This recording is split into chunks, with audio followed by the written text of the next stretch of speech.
Good evening. So right behind me you can see there the beautiful Hungarian Parliament building here in Budapest, where I've now relocated to from Ukraine, obviously with the war that's been going on. We're on day 26 of Russia's new invasion of Ukraine, and in today's video I'm going to look at a guy who has sent, in particular during the first week, buying plenty of viewers. That is Colonel Douglas Macgregor, and what he's been advocating and predicting throughout the war. And I'm going to look at a few clips that, that he appeared on mainstream TV, in particular on Fox News, see how accurate he's been and what I think of how he sees the conflict. Got out here, got the beautiful Danube River. We're here at sunset, so let's get in and look at a few clips from him. Okay, so the first clip I'm going to look at is just on the eve of the war, and he was invited on to Tucker Carlson.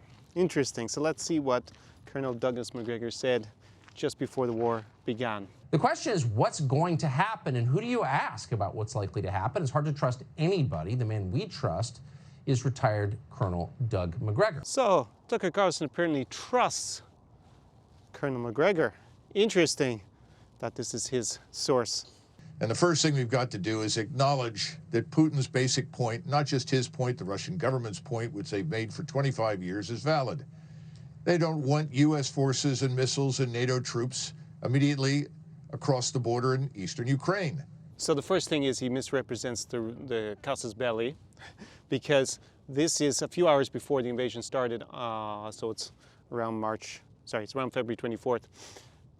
And already 2 days previously, President Putin had given his now infamous declaration of war speech, where he outlines quite clearly, have a video on it if you haven't seen it, up above and down below, that he doesn't believe, President Putin doesn't believe, that Ukraine has a right to be independent of Russia, that Ukraine's borders are legitimate. So this is essentially not really about NATO or missiles or anything like that. So he starts off with misrepresenting the situation. We didn't want them in Cuba. He doesn't want them in eastern Ukraine. Well, that's nice that Putin doesn't want NATO missiles, but there are no NATO missiles in Ukraine, at least the missiles that he's, in theory, objecting to. So again, pretty bad analysis to start with, or misleading. What about where troops are, near borders, and when they're not near borders, and how they'll exercise? We can sort through all of that. We have refused to do this, and because we've refused it, we're going to watch as 130,000, 140,000 troops go into eastern Ukraine in the next few days. And there's not a damn thing we can do about it. All right, so he seems to be of the opinion that Russia's only going to invade the east of Ukraine. Obviously, hindsight is 2020 in all these cases, and I'm obviously watching this on day 26. So we know that that wasn't the case. They didn't just go into eastern Ukraine.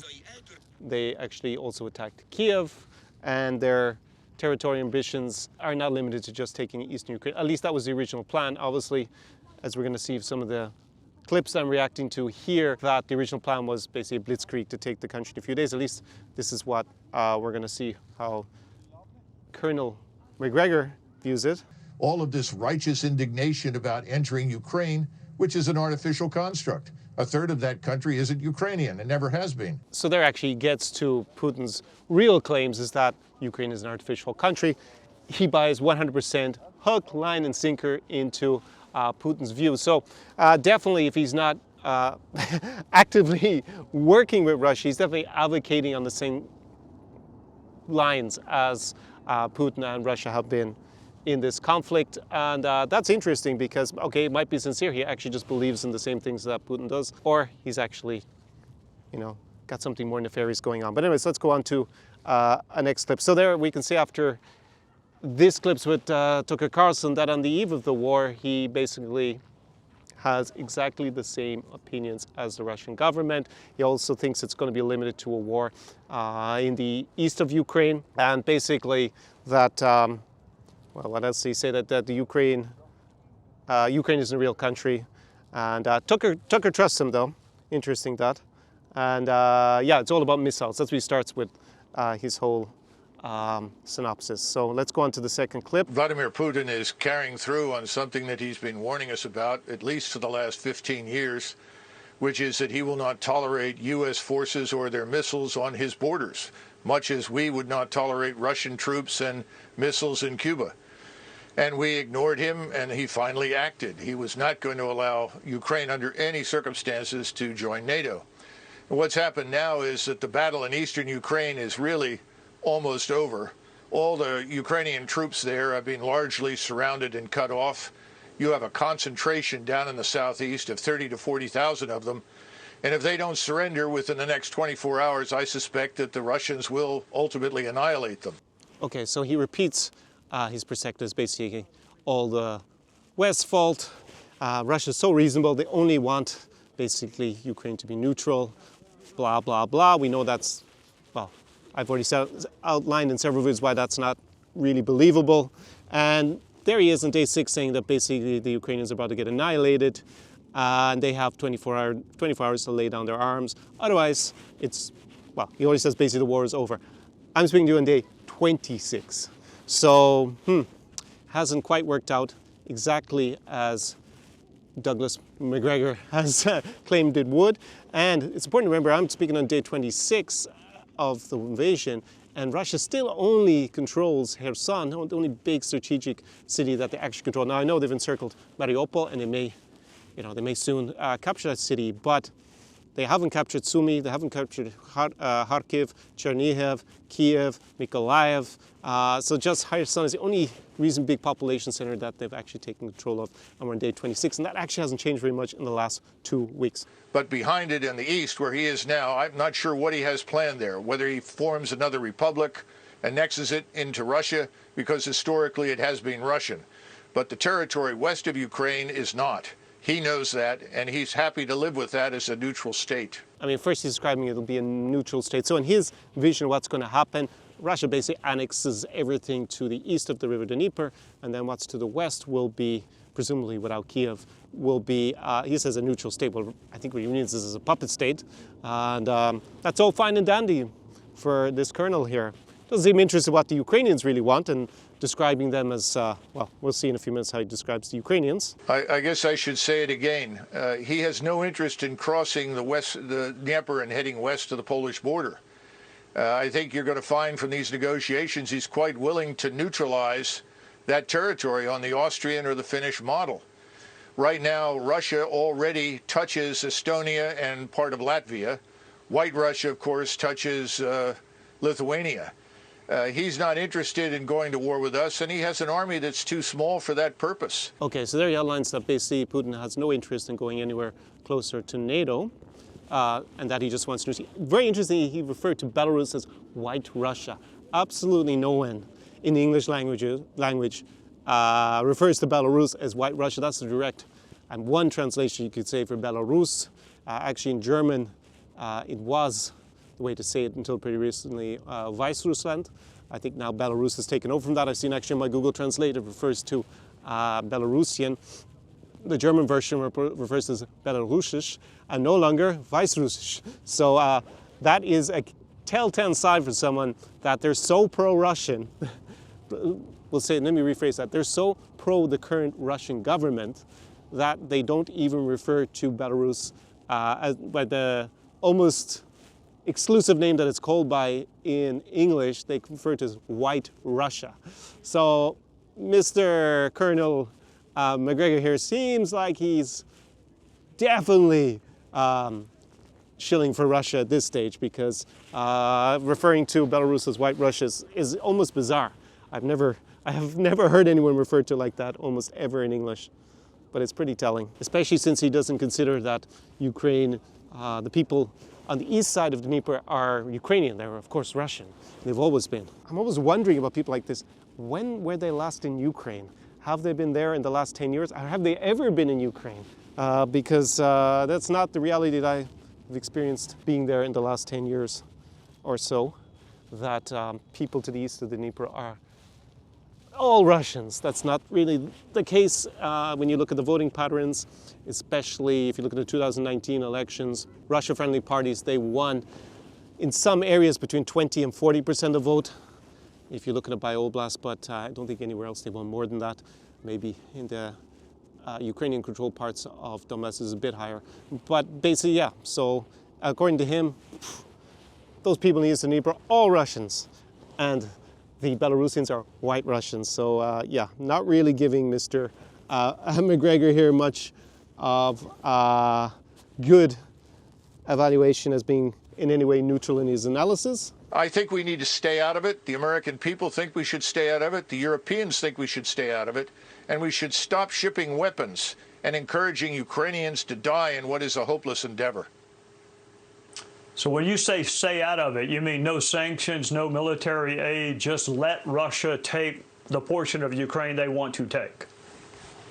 Yes, absolutely. I see no reason why we should fight with the Russians over something that they have been talking about for years. We simply chose to ignore it. And more important, the population there is indistinguishable from their own. Wow, that is an amazing statement. We should just let Russia take it. He's definitely an appeaser, this guy, because yeah, Sudetenland, rest of Czechoslovakia, Poland, at least Western Poland, just let Hitler take it. He's been talking about it for a while. Well, that's good enough, I guess. And the people are indistinguishable. Well, looking at those images in Mariupol, those horrible images I'm looking of the place being razed to the ground and just possibly thousands and thousands of civilians being killed, it's interesting that he thinks they're indistinguishable from Russians, especially when you see the amount of resistance going on in Ukraine. So basically, his line here, and this is on day 6, is, yeah, we should just give it to them, no biggie. And it's not like he wouldn't go any further if you just gave him what he wants, Putin. Oh, no, no, no. Of course he'd stop.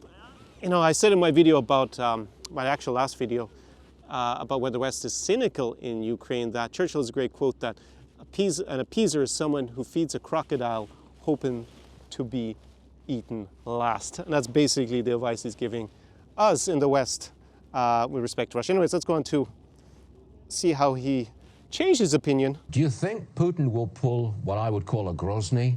So here he is back on Fox News with a different news anchor. I think his name is Stuart Varney, if I'm not mistaken.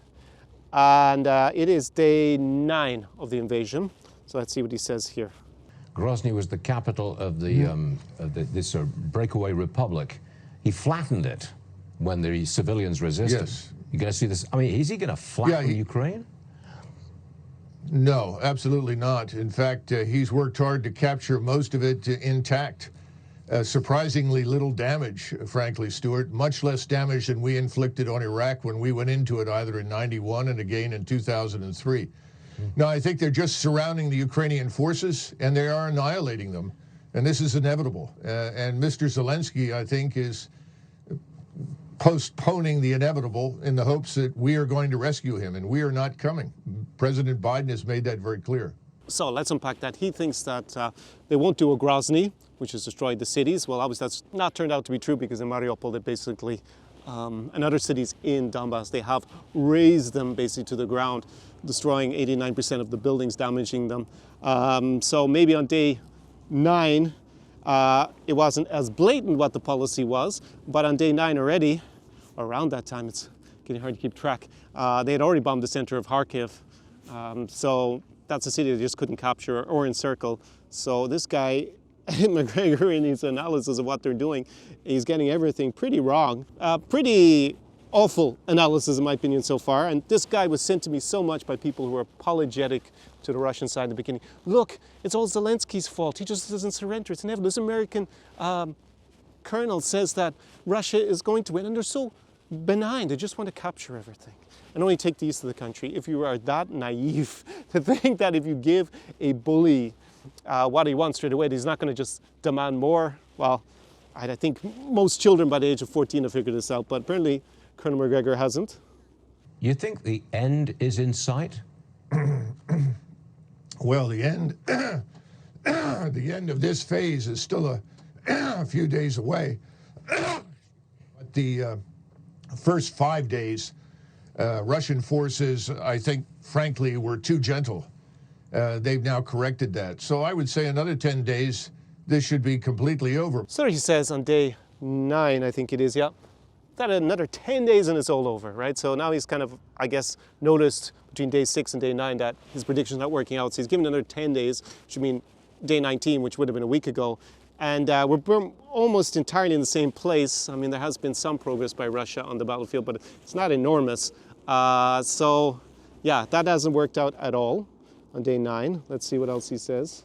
Colonel, it sounds like you don't approve of Zelensky's stand. Oh, I think Zelensky is a puppet, and he is putting huge numbers of his own population at unnecessary risk.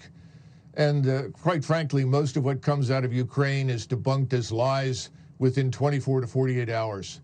I think everything that comes out of the mouth of Colonel Macgregor is debunked as maybe not lies, but really bad analysis within 24 to 48 hours at this rate. So there again, he's blaming Zelensky, saying Zelensky's not a hero at all, because Russia's obviously going to win in the next 24, 48 hours, 10 days. I guess as he goes forward, he just keeps prolonging with the inevitability, and maybe it will in the end and turn out to be inevitable. It may actually happen that Russia wins, but we're on day 26, so I just don't really get how this guy was predicting such a quick victory.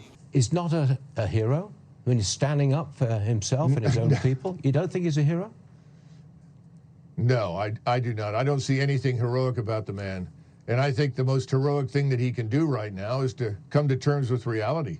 Neutralize Ukraine. I mean, this is ridiculous at this stage. He should come to terms with reality and surrender, right? This colonel, can you imagine if this guy was leading your forces?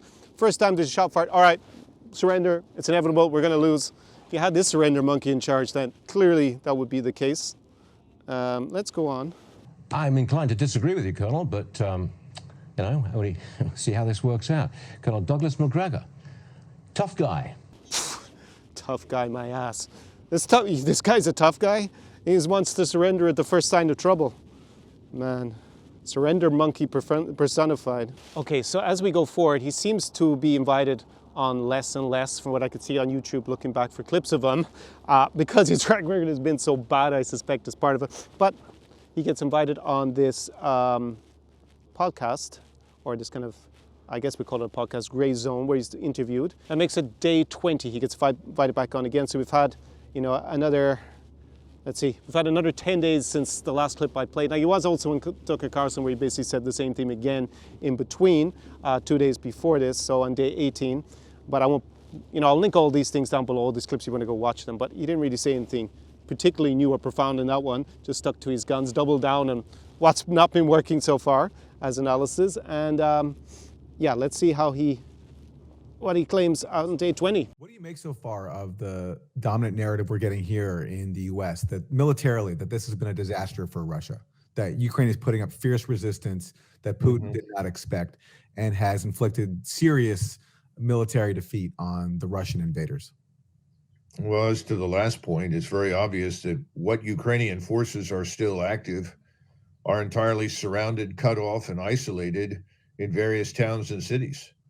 The Ukrainian forces are incapable of anything but an occasional pinprick attack on something that doesn't appear to be very robust or dangerous. So the war, for all intents and purposes, has been decided. The issue for the Russians from the very beginning has been, how do we proceed without killing large numbers of civilians and inflicting a lot of property damage? He thinks it's a foregone conclusion. He was saying way back on day 6, was it? It was basically a foregone conclusion. Here it is on day 20. And he's still saying it's a foregone conclusion and the Ukrainians are basically defeated. He just keeps repeating the same thing every day. And now he claims that the Russians, the big challenge to figure out how to not kill too many civilians. He's completely ignoring what's going on in Mariupol, or what's really been happening in cities like Kharkiv, where, as I said, they've just been shelling so many civilian areas. Now, the counter-argument is that people are more sympathetic to Russia would say is, oh, but the Ukrainians have all this military stuff there. Listen, in Mariupol and the other cities in Donbass that they've taken with a fight, they've basically destroyed 80 to 90% of the buildings from what we can see. And I even look at pro-Russian media and they basically boast about how everything is destroyed. So obviously you're not trying to minimize the effects on civilians if you destroy almost all the residential buildings, you damage all of them in the, in these cities that are resisting, remember, right? So no, this is obviously not the case. It's not very convincing to me, at least, that this is the case of what's happening. And it's very obvious that Washington wants this to continue as long as possible in the hopes that Russia will be desperately harmed. I just don't see that happening. Okay, so there he brings up the argument that I made in my video yesterday, that the longer this goes on, it's actually in the US's interest because it's going to damage Russia and weaken the long term. That is definitely a credible theory to make. Yeah, that the longer the war goes on. But also, if Russia is defeated quickly, it would also suit the US. As long as, obviously, the US interest is that Russia is damaged by this war, it doesn't become stronger. And ironically, what he's saying in terms of recommending for the last, whatever, it's on day 20, I think, or is we on even further? No, it's on day 20. He's advocating to surrender, which obviously would not be in the US interest if Russia won quickly, because simply they're just going to go on to the next country on the list. I have a video about that as well. Link it up above and below. So the issue for the Russians right now is that everything worth controlling is controlled. This notion that you hear over and over and over again on television, well, they haven't increased their territorial control. They're not interested in territory. The entire operation from day one was focused on the destruction of Ukrainian forces. That's largely complete with the exception of those that are still surrounded. I mean, this is almost ridiculous. He's saying they've destroyed all the Ukrainian military except for those that are surrounded. Well, it depends how you describe surrounded. I mean, there's obviously troops in Kharkiv, not surrounded, Kiev, not surrounded, Odessa, not surrounded. So this is just basically unbelievable at this stage, his analysis. It's just very strange when, you've been wrong so far about almost everything. And yeah, I guess he keeps doubling down on his ridiculous predictions or analysis. But again, this satisfies the narrative that the Russians are losing. Putin is evil and must be driven out, and he's the aggressor. He's not the aggressor now. Obviously, Russia invaded Ukraine, unless you're Lavrov and you want to be out of like something like 1984 and claim, we didn't attack Ukraine and we're not going to attack anyone else. That's what he said in a press conference, I guess about a week ago. So, I mean, this has gone beyond any sort of credibility with this Colonel Macgregor. Let's see one final clip. I mean, the only person who seems to want to invite him back on mainstream TV is Tucker Carlson. He's back on. So the real question for us at this stage is, if there is an agreement, Tucker, are we going to live with the Russian people and their government? Or are we going to continue to pursue the sort of regime change dressed up as a Ukrainian war? What is he? He's talking about regime change with the Ukraine war. When Russia's invaded, an original demand was basically surrender and leave Zelensky, the democratically elected president of Ukraine. But he's now describing it as a U.S. regime change policy when Russia invaded. You'd swear that at this stage, Putin is a puppet of Biden, the way he's talking.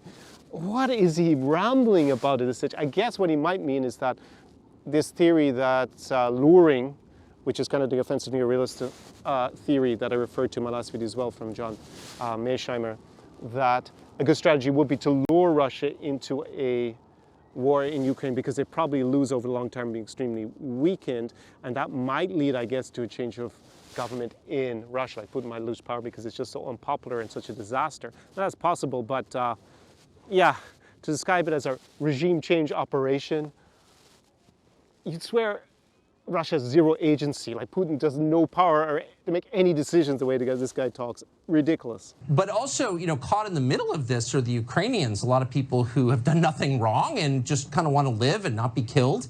And yet we interviewed a Republican, one of the most warlike Republican members of Congress last night, who sounded very disappointed and disapproving at the idea that there could be a ceasefire. She wants more war. That feels like a very common reaction in Washington. We want more Ukrainians to be killed. Why? I don't understand that.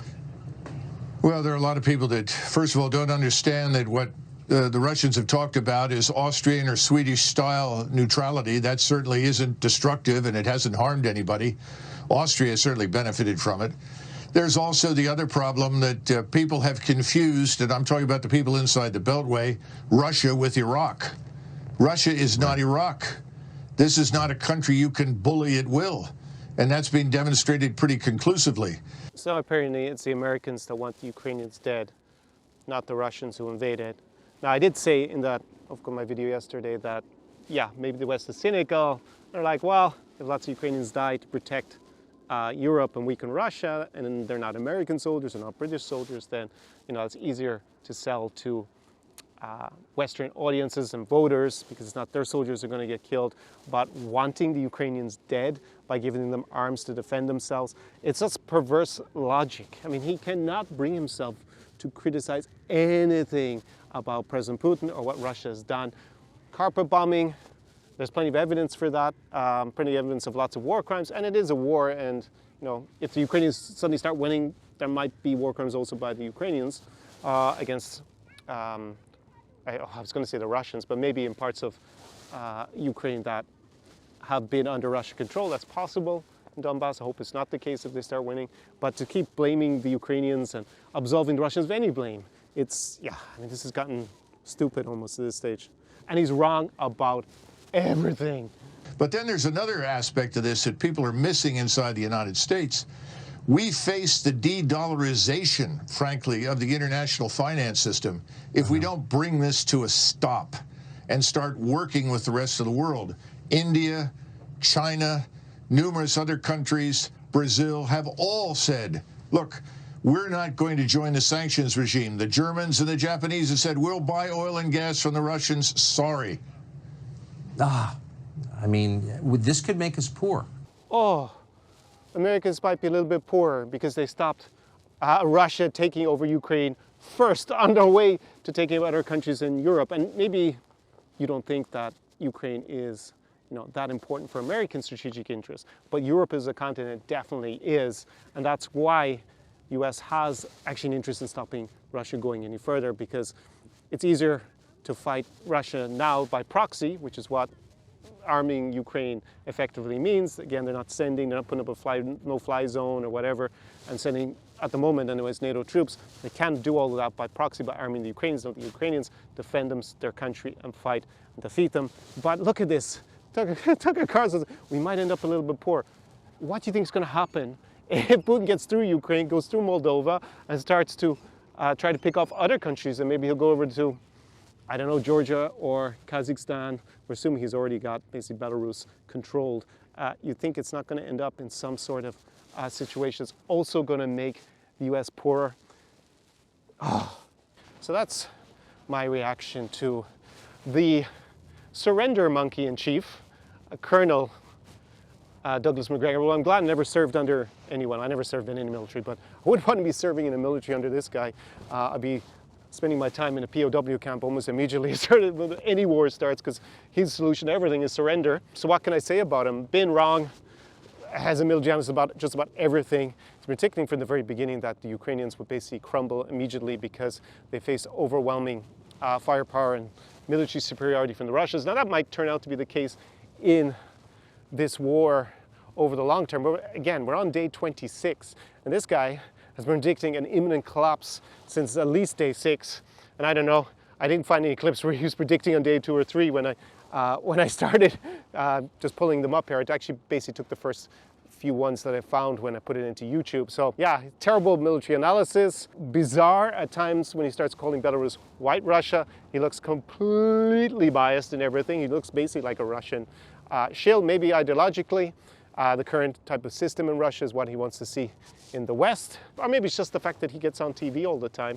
For a short time, it seems like he's not as welcome on these channels, because since he's basically been terrible at predicting everything so far. But yeah, there is definitely a career to be made by being kind of a contrarian in general, because people like to have different views on.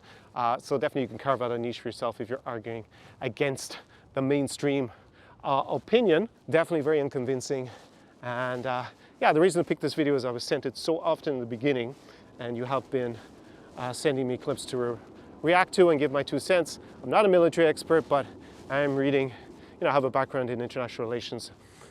And I've obviously been living in Ukraine for a long time before this war forced me to relocate out of Eastern Europe here to Central Europe.